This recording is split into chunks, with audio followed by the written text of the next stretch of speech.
Hello friends, welcome back to my YouTube channel. मैं प्रतिमा ढरे अपने YouTube channel में आप सभी का स्वागत करती हूं। दोस्तों, आज मैं हूं कोलकाता सिटी में, जहां पर बिरला प्लेटिनियम, इसे तारामंडल कोलकाता भी कहते हैं। और आप देख सकते हैं यहाँ पर बहुत सारे लोग आए हुए हैं। टिकट के लिए काफ़ी ज़्यादा लाइन लगा हुआ है और ये है ग्राउंड एरिया। तो आप बने रहे मेरे ब्लॉग पर और वीडियो को अंत तक ज़रूर देखिएगा।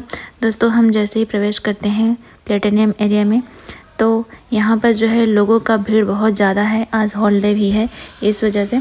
और यहाँ पर आपको टिकट काउंटर मिलेगा, जहाँ पर आपको लाइन लगाना पड़ेगा। तो यहाँ पर से हम टिकट काउंटर के पास से हम लाइन पे लग जाते हैं टिकट के लिए। और आप देख सकते हैं काफ़ी सारे लोग आए हुए हैं, काफ़ी दूर दूर से आते हैं और लोकल भी आज बहुत ज़्यादा हैं। और छोटे छोटे बच्चे, स्कूली बच्चों को लेकर के टीचर आए हुए हैं यहाँ पर।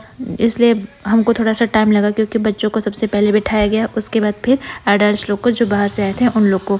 तो हम टिकट काउंटर पे लाइन लगे हुए हैं और यहाँ पर टिकट है, पर पर्सन जो है 120 है।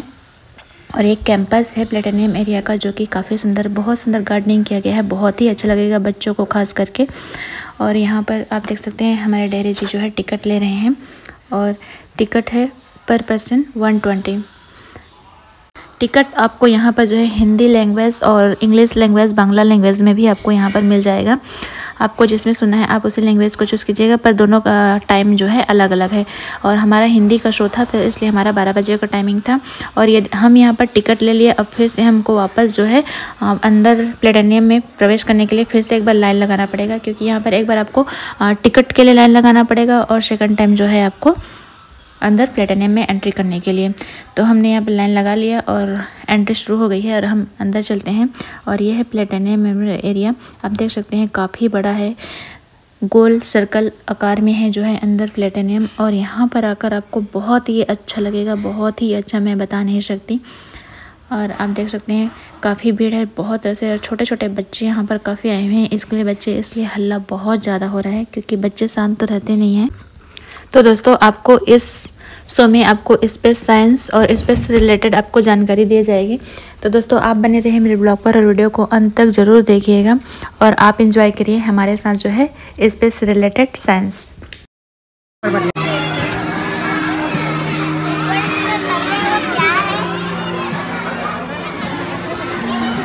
होलोग्राम की तरह है।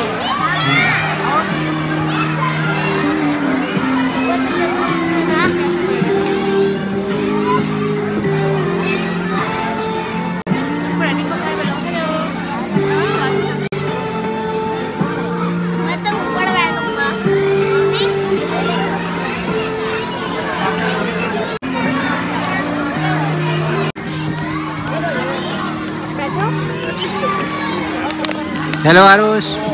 हेलो।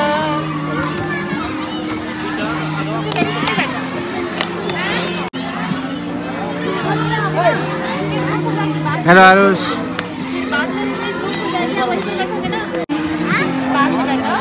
आपके पास मतलब उसी में बैठ जाओ। थोड़ी देर में 8 तारीख को प्रकाशमय फंक्शन शुरू होने जा रहा है, जिसमें आप देखेंगे महाजगत की कई संघर्ष। उससे पहले एक छोटी निवेदन है, जिन लोगों के पास मोबाइल फोन अथवा कैमरा है, अनुष्ठान समय के दौरान अपना भुगतान करें। अनुष्ठान समय के दौरान अनुष्ठान के किसी भी अंश का रिकॉर्डिंग करना अथवा फोटो खींचना संपूर्ण रूप से मना है। सज्जनों और नन्हे दोस्तों, नए रूप में सुसज्जित कोलकाता के आपका स्वागत है। सभ्यता के प्रारंभ से मानव मस्तिष्क रात के आकाश को देख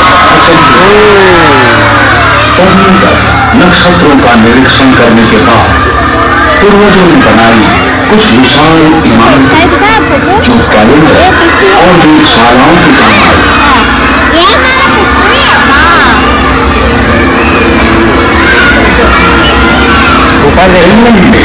लगभग 4000 साल पहले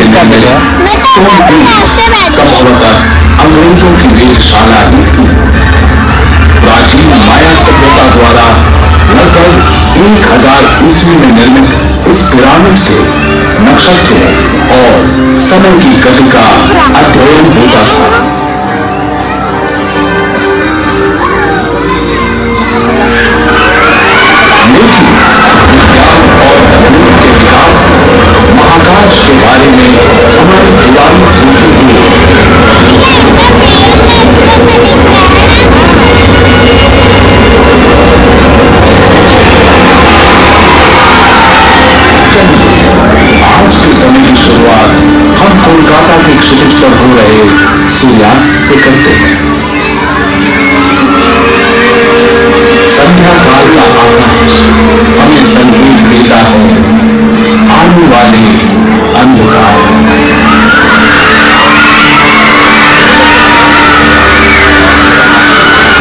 बंद होते उजाले में टिमटिमाते बिंदु उभरते हैं। जल्दी ही हमें रात्रि का शानदार आकाश दिखने लगेगा। महाकाश के एक कोने में खड़े होकर हम नक्षत्रों से भरे असीम आसमान को देखते हैं। मानो ये हमें आमंत्रित कर रहा है।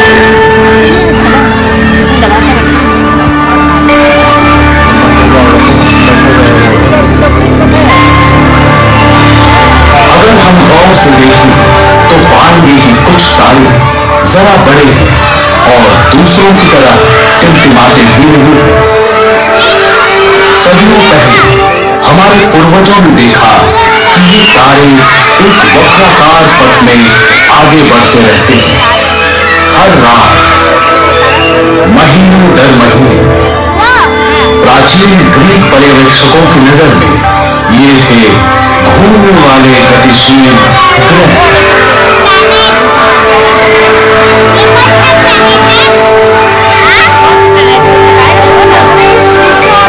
अब हम जानते हैं कि ये सुदूर में बसे खूबसूरत ग्रह हैं जिन्हें रोशनी मिलती है हमारे सूर्य से। जैसे जैसे समय गुजरता है पूरा आसमान पूर्व से पश्चिम की ओर बढ़ता है, लेकिन ये आसमान नहीं घूमता बल्कि हमारी धरती पश्चिम से पूर्व की दिशा में परिभ्रमण करती है। तारों से सज्जित शामियाने में सिर्फ एक नक्षत्र स्थिर ध्रुव तारा यानी पोल स्टार कोलकाता में ये उत्तरी आसमान में 22 डिग्री की ऊंचाई पर दिखता है। रात के आकाश में इधर उधर बिखरे तारों में हमारे पूर्वजों ने महाकाश की संरचना को समझने की कोशिश की। उन्होंने देखा कि एक दूसरे की तुलना में ये तारे पूरे साल लगभग एक ही दूरी पर रहते हैं। आसमान में एक दिशा सूचक सा बनाने के लिए उन्होंने नजदीक स्थित तारों के समूह को लेकर 88 संरचनाएं बनाई और उन्हें काल्पनिक रेखाओं से जोड़ा।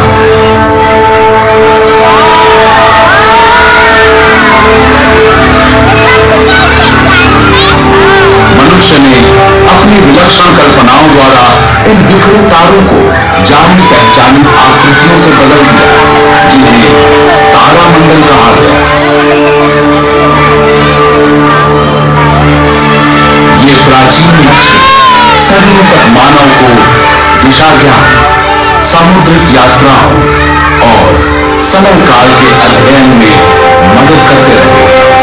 इन तारामंडलों को लेकर मिथकीय कहानियां गढ़ी जाने लगी और महाकाश पर्यवेक्षकों ने उन्हें मौसम परिवर्तन, बाढ़ और फसलों की बुआई और कटाई से जोड़ना शुरू कर दिया।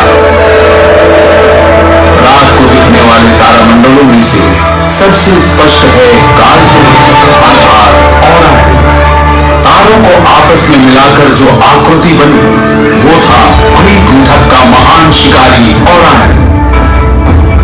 इस शिकारी की कमर की सिधाई में दिखने वाले 3 चमकीले तारे दुनिया के कोने कोने में महत्व रखते हैं। आज आसमान में दिखने वाले अन्य तारामंडल हैं आसामुंडा या ग्रेट बेयर कॉन्स्टेलेशन, जिसे भारत में सप्तर्षि मंडल कहते हैं, कैसियोपिया, रानी, टॉरस यानी वृषभ,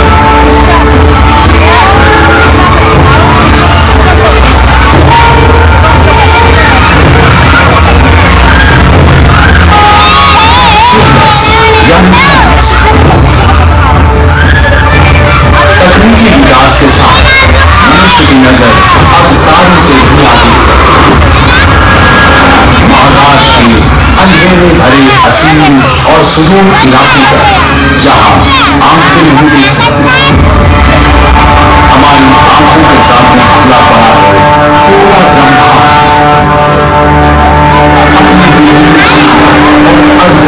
अकल्पनीय घटनाओं से भरा हुआ। इस ज्ञान के साथ मनुष्यों ने महाकाश के घटनाओं के जन्म, इनकी अभिव्यक्ति और ब्रह्मांडीय पिंडों के विकास को समझने का और रात्रि आसमान में और अजीब मौजूद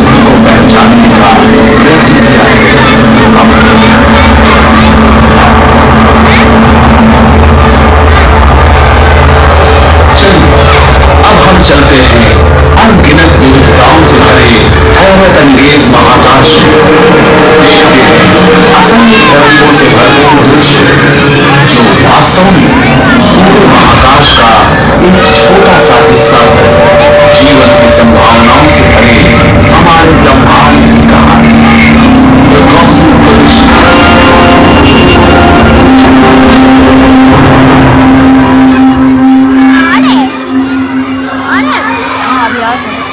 अभी 6 घंटे तक यही बैठे हैं। महाकाशीय सागर के एक किनारे खड़े होकर नक्षत्र बहुत शांत दिखते हैं। लगता है ब्रह्मांड में सब कुछ अनुशासित है। जब रात के अंधेरे में अचानक ही कुछ नया दिखता है तो हमें हैरत होती है। आसमान में धूमकेतु के आने से हमारे पूर्वज हमेशा आतंकित होते हैं। सन 1631 में जब वेसुवियस पर्वत का शिखर ध्वस्त हुआ तो उसके चलते लावा से इटली के 2 शहर बर्बाद हो गए। उस समय एक धूमकेतु दिखा और इस अजनबी घुसपैठिए को भी इस विनाश और विस्फोट का दोषी माना गया। 1665 ईस्वी में लंदन के लोगों ने प्लेग में हुई मौतों के लिए भी एक धूमकेतु को ही जिम्मेदार माना था। पहले लोग सोचते थे कि ऐसे धूमकेतु अशुभ होते हैं, किसी अनहोनी को जन्म देने वाले। आज हम जानते हैं कि धूमकेतु सूर्य की परिक्रमा करने वाली बर्फीली चट्टानों के टुकड़े होते हैं। हमारे सौर मंडल के ग्रहों से काफी दूर। अगर इनमें से कोई सूर्य की गर्मी के नजदीक वाले परिक्रमा पथ में खींचा आता है तो बर्फीली सतह ठोस से गैस बन जाती है। और धूल से भरी मीलों लंबी पूंछ। लेकिन धूमकेतु की पूंछ के चट्टानी टुकड़े जो उल्का पिंड कहलाते हैं धरती के वातावरण से टकराएंगे। टकराते ही ये जल उठेंगे। ज्वलंत उल्काओं का स्रोत फूटेगा।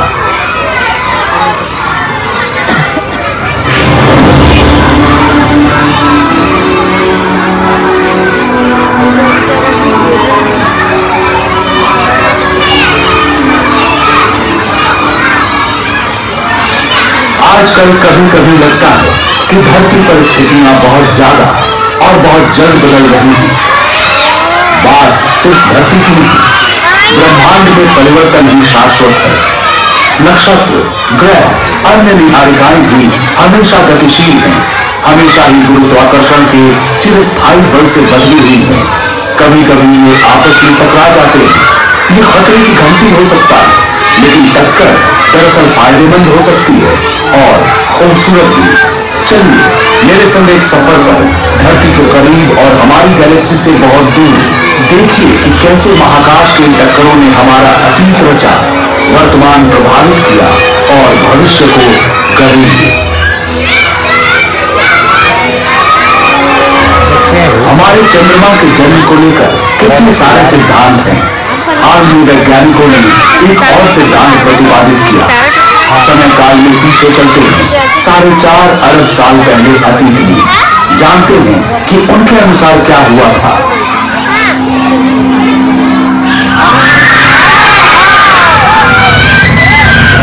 हम जिस पृथ्वी को देख रहे हैं वो अभी भी ग्रहण की प्रक्रिया में, जहाँ जीवन अभी तक नहीं बना। शुरुआती समय में हमारे सौर मंडल में ग्रहों जैसे विशाल चट्टानी टुकड़े झुंड में घुमा करते थे। कुछ का परिक्रमा पथ था जो उन्हें पृथ्वी के नजदीक लाया। ये थोड़ा ज्यादा करीब आ गया।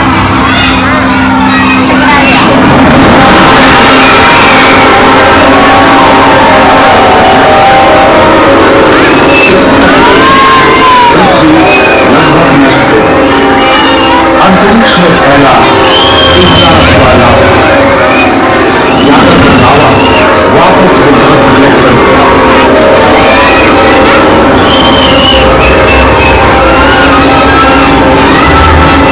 बाकी रह गया परिक्रमा पथ। गुरुत्वाकर्षण के कारण बाहरी महाकाश में नहीं जा पाया।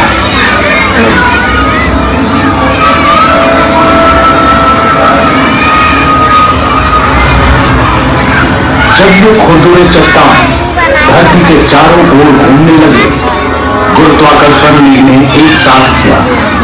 ये टकराते गए, जुड़ते गए, इनका आकार बड़ा होता गया।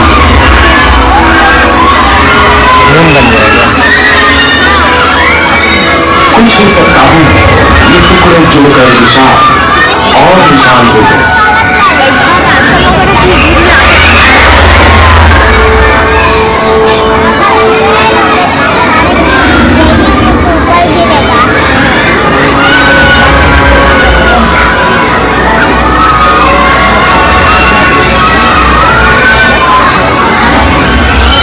एक महीने से भी कम समय में आकार अविश्वसनीय हो गया। चांद का जन्म बिल्कुल सही, सिर्फ एक महीने में बना था हमारा चांद।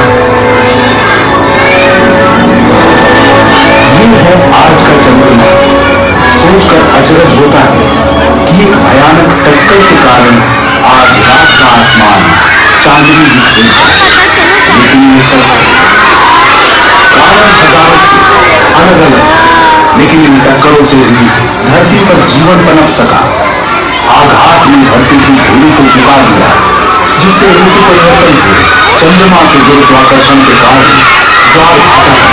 तब से लेकर आज तक हमारे सौर मंडल में ठहराव आया है। अब दूसरे ग्रह से पृथ्वी को टकराने का डर नहीं, लेकिन दूसरे टक्कर हमें रोज प्रभावित करते हैं। कुछ खास टक्करों में शामिल है हमारा सूरज। फिक्र न करें, इतनी जल्दी धरती जाकर सूरज से टकराने वाली नहीं है।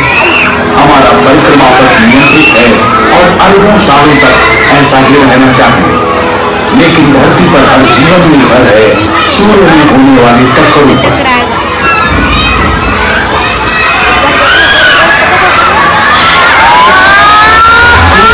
एक नक्षत्र रात को दिखने वाले दूसरे तारों जैसा बहुत पास है, इसलिए अलग दिखता है।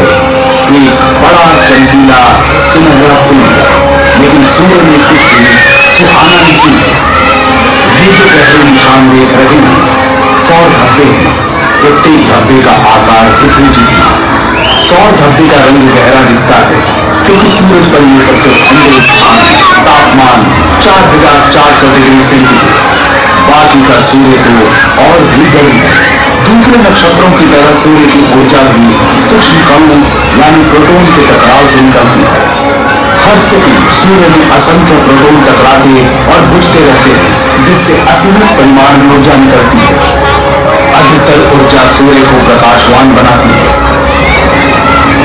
इनमें से कुछ के कारण सूर्य की सतह पर चार्ज कणों की निरंतर धारा बहती है, जिसे सौर पवन कहते हैं, और जो करोड़ों मील प्रति घंटे की रफ्तार से सौर मंडल में निकलती है।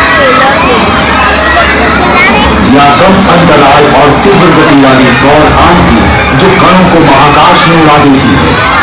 अभी हम नासा के उपग्रह द्वारा खींची गई सौर आंधी की सच्ची तस्वीरें देख रहे हैं। उसे देखा, सौर आंधी का बादल उपग्रह से टकराया और चित्र लेने वाले उपकरण पर छा गया।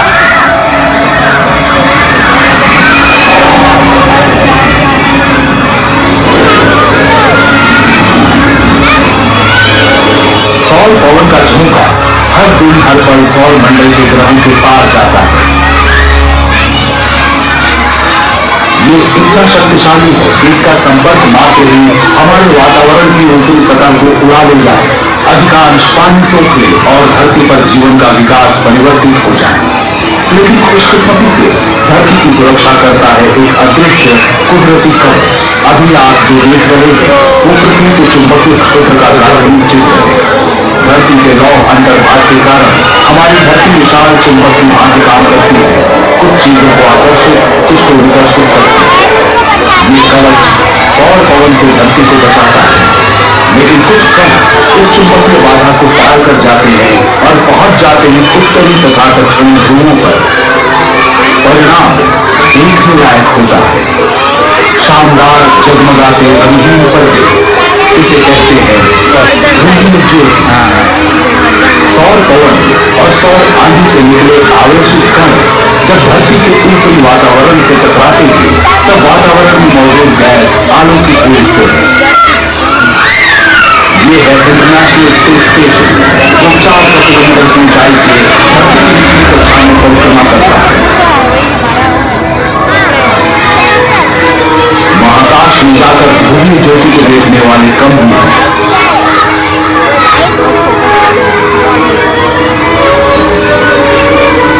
जिस टक्कर के कारण भी ज्योति निकलती है वो धरती की सतह से 100 से 480 किलोमीटर के बीच होती है। जहाजों के उड़ान पर से भी ऊंचा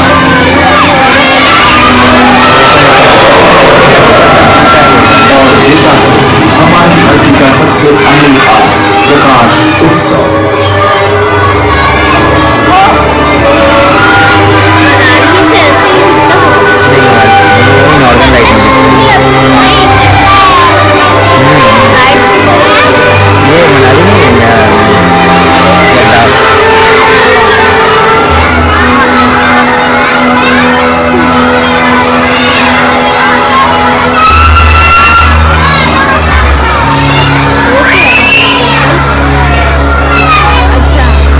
जैसा कि हम देख चुके हैं, हर टक्कर का परिणाम खूबसूरत और हानि रहित नहीं होता।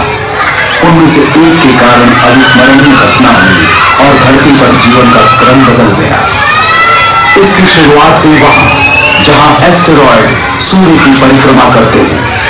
सौर मंडल के प्रारंभिक 20-30 लाख वर्षों में जब ग्रह बन रहे थे, तब जो चट्टान और धातु के टुकड़े छूट गए, उनसे बने एस्टेरॉयड। ज्यादातर एस्टेरॉयड दिखाई देने वाले कक्ष में घूमते हैं जो स्थित है मंगल और बृहस्पति के बीच। कुछ और भी करीब हो सकते हैं।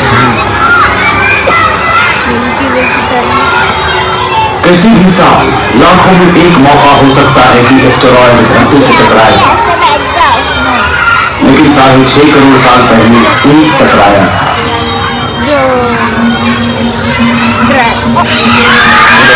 ये लगभग 12 किलोमीटर चौड़ा था, 65,000 किलोमीटर प्रति घंटे की रफ्तार से बढ़ रहा था।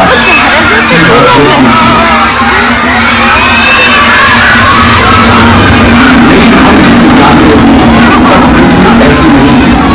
मनुष्यों के अस्तित्व में आने से बहुत पहले जब विशालकाय डायनासोर हुआ करते थे, उनके दुर्भाग्य से सब बदल गया।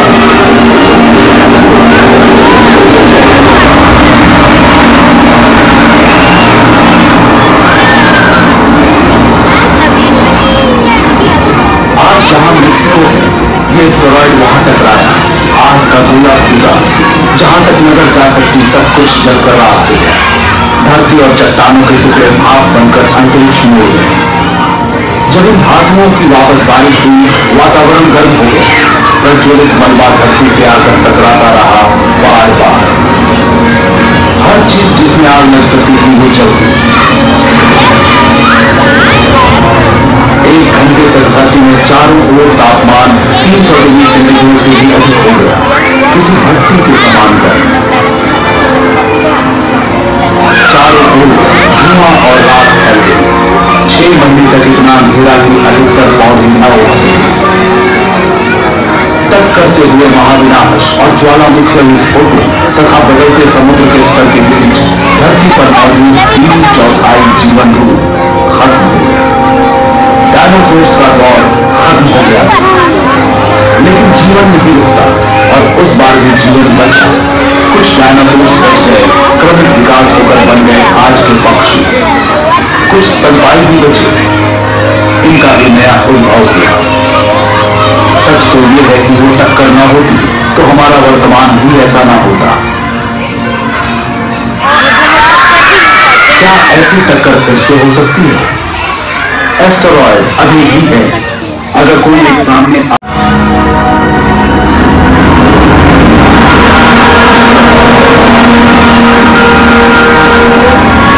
और इन टक्करों के बाद चलने में अन्य और आज से अरबों वर्ष बाद आकाश गंगा और एंड्रोमेडा मिलकर नई विशाल गैलेक्सी बन जाएंगे।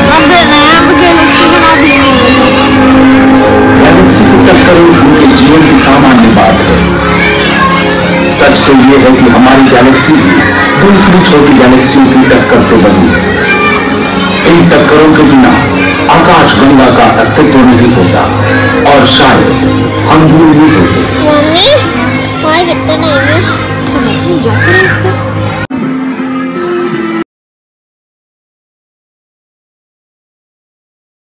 तो दोस्तों ये शो हमारा कंप्लीट हो गया। आपने सुना, आपने देखा, आपको कैसा लगा मुझे कमेंट करके ज़रूर बताइएगा। हमें तो बहुत अच्छा लगा। हमको वाकई में ऐसा फील हो रहा था कि हम सच में स्पेस में हैं। और यहाँ पर है स्पेस गैलरी। बाहर में जब आप आएंगे तो स्पेस गैलरी चित्रों के माध्यम से, फ़ोटो के माध्यम से आपको यहाँ पर दिखाया गया है। तो आप देख सकते हैं। आप मैं इस अमेजिंग को आपको बता नहीं सकती कि मुझे अंदर में कैसा लग रहा था जब वहाँ पर बैठे थे। तो एकदम बिल्कुल हमको ऐसा लग रहा था कि हम सच में मून पे आ गए हैं। उन्होंने जितने ग्रह दिखाए सभी पे काफ़ी अमेजिंग लगा, बहुत सुंदर लगा कि हम सच में वहाँ पर हैं। उस चीज़ को मैं आपको बता नहीं सकती। अब जब भी कोलकाता आएँ तो आप बिल्कुल जो है यहाँ पर जो है बिरला प्लेटेनियम ज़रूर आइएगा। खास करके बच्चों को लेकर आइएगा, क्योंकि बच्चे यहाँ पर खूब इंजॉय करेंगे, उस चीज़ को जानेंगे, समझेंगे। और यहाँ पर आर्ट गैलरी, यहाँ पर जो है प्लेटेनियम एरिया में जो है आप देख सकते हैं स्पेस गैलरी दिया गया है, जहाँ पर सभी को जो है दिखाया गया है स्क्रीन के माध्यम से। बहुत ही सुंदर, बहुत ही अच्छा लगा।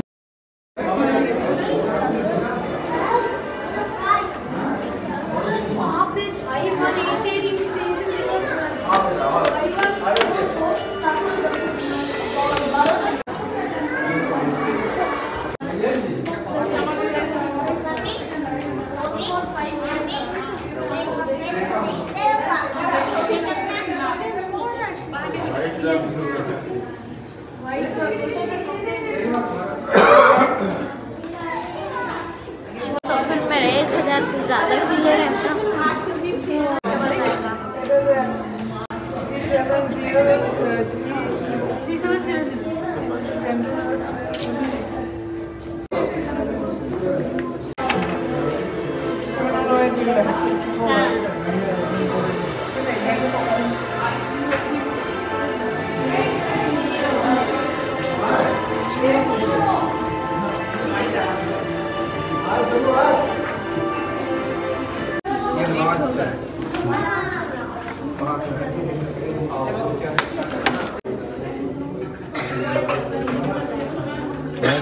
मम्मी पापा खिलाओ। आप तो नहीं खाया।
जब रुकिए हम भाषा लेकर आ रहे हैं सब लेकर।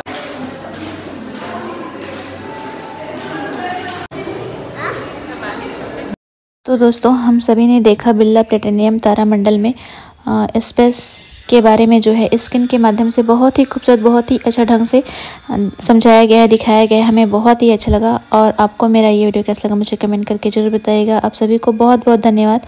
आप सबने मेरा वीडियो वॉच किया उसके लिए।